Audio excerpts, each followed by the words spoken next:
అయితే నిన్న శాసనసభలో ముఖ్యమంత్రి గారు ఆ తర్వాత మంత్రులు బైకాట్ చేసినటువంటి బీఆర్ఎస్ పార్టీ వ్యవహారం అంతా చూసిన తర్వాత నీళ్ళ ఎజెండా ఇలా నీళ్ళ గురించి అడిగినోడే కూడా ఎవరికి అర్థం కాదు. ధర్నా చేయలే, రాస్తారోకో చేయలే, నీళ్ళ సవాటా తేల్చాలి అసెంబ్లీలో అని ఒక్క రైతు కూడా డిమాండ్ చేయలే.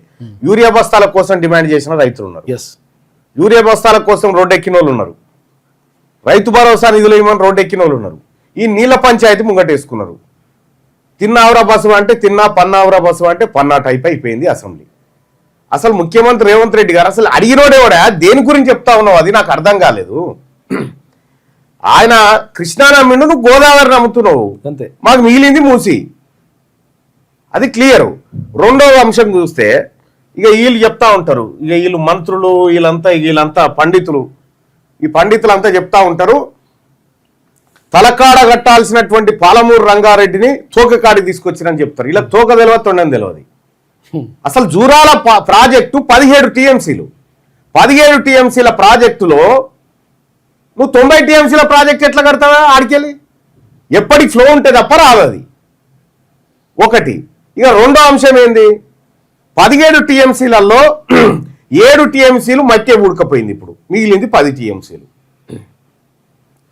మీ బాధ అంతా, మీ ఎక్స్ప్లెనేషన్, మీ కథ, మీ లొల్లి అంతా కేవలం కాంట్రాక్టరు, కమిషన్లు, గింతే. ఇదే జనాన్ని ఉద్ధరించే చర్చ ఏం కాదు.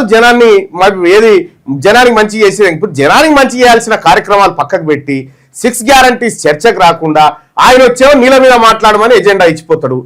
ఆ ఎజెండా ఇచ్చినోడే అసెంబ్లీలో లేడు. ఈయన ఎవరు ముంగట వడతా కూడా ఒట్టిగా మైకుల ముంగట ఎవరు లేడు అన్న మళ్ళీ అసెంబ్లీలో అడిగేటోళ్ళు లేదు. ఆయననేమో కేసీఆర్ ఏమో కృష్ణా నదిని అమ్మేసుకున్నాడు, కృష్ణా నదిని ఆయన ఏపీకి అమ్మేసుకున్నాడు. నువ్వు ఒక నది అమ్ముకున్నావు, రేపు నేను ఒకటి అమ్ముకోవద్దా అని ఈయన గోదావరి పనులు ఉన్నాడు. గోదావరి నుంచి పోలవరం నుంచి బనకచెర్ల మీదుగా మళ్ళీ రాయలసీమకు. కృష్ణా బేసిను, కృష్ణా నది ఏంది ఇంతకీ? ఏ ఊర్లో చెరువు ఆ ఊర్లో పంటలకు పోతుంది, ఆ పక్కూరికి పోదు. కృష్ణా బేసిన్ లో 69% పారుతుంది కృష్ణా నది. కృష్ణా బేసిన్ అంటే పరివాహక ప్రాంతం, 69% పారుతా ఉంది. ఈ 69% పారుతున్నటువంటి తెలంగాణలో ఎన్నే వస్తున్న నీళ్లు? మహాత్మా గాంధీ కల్వకుర్తి ఎత్తిపోతల పథకం ద్వారా కేవలం 1500 క్యూసెక్ల నీళ్లు మనకు వస్తా ఉంటే రోజుకు 50,000 క్యూసెక్ల నీరు రాయలసీమకు పోతా ఉంది. కేసీఆర్ వచ్చినాక జరిగింది ఇదంతా.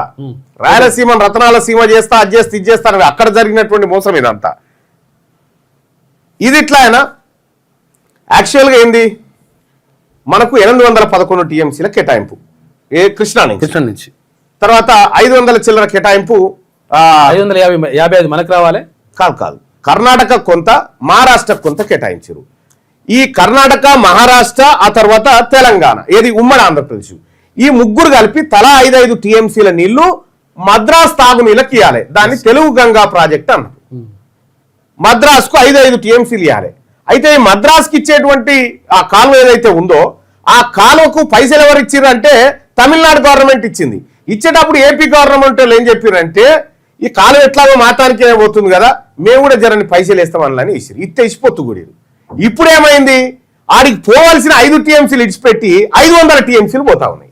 ఒక పెద్ద పెట్టిరు పోతిరెడ్డిపాడు కాడి నుంచి పోతుంది. అదే మన వాళ్ళకు సోయి లేదు, సోయి లేక కాదు, అమ్ముకున్నారు. కేవలం కాంట్రాక్టర్లను బతికించడం కోసం, కాంట్రాక్టర్ల ద్వారా కమిషన్లు కొట్టడం కోసం నిన్న అసెంబ్లీలో చర్చ. ఎవరు అడిగిండా? ఇప్పుడు తెలంగాణ రాష్ట్రంలో ఈ పాలమూరు రంగారెడ్డి ఎత్తిపోతల కట్టాలని ఎవరైనా డిమాండ్ చేసి రోడ్డు మీద ఎక్కిన ఒక్కరు చూపి, మీరు కాంట్రాక్టర్లు తప్ప ఎవరికి లేదు, ఆ ధ్యాస లేదు, ఆ యాస లేదు, ఆ సోయి కూడా లేదు. ఎంపీటీసీ జెడ్పీటీసీ ఎన్నికల గురించి ఈయన ముఖ్యమంత్రి మాట్లాడండి కదా, అసెంబ్లీలో చర్చ పెడతాం. ఆ చర్చ లేదు, ఏం లేదు. ఆయన వచ్చింది ఎజెండా ఇచ్చిపోయినా, మనం గదాని గురించి మాట్లాడితే మోసం అవుతాం రా, ఆయనతో బీసీలు మేల్కొనగల అది వద్దు, మనం నీళ్ళ గురించి మాట్లాడి ముగిద్దామంటే ఆయన ఎజెండా ఇచ్చిపోయి నేను అమలు చేస్తా ఉండు. ఏం లేదు ఈడ తేడా.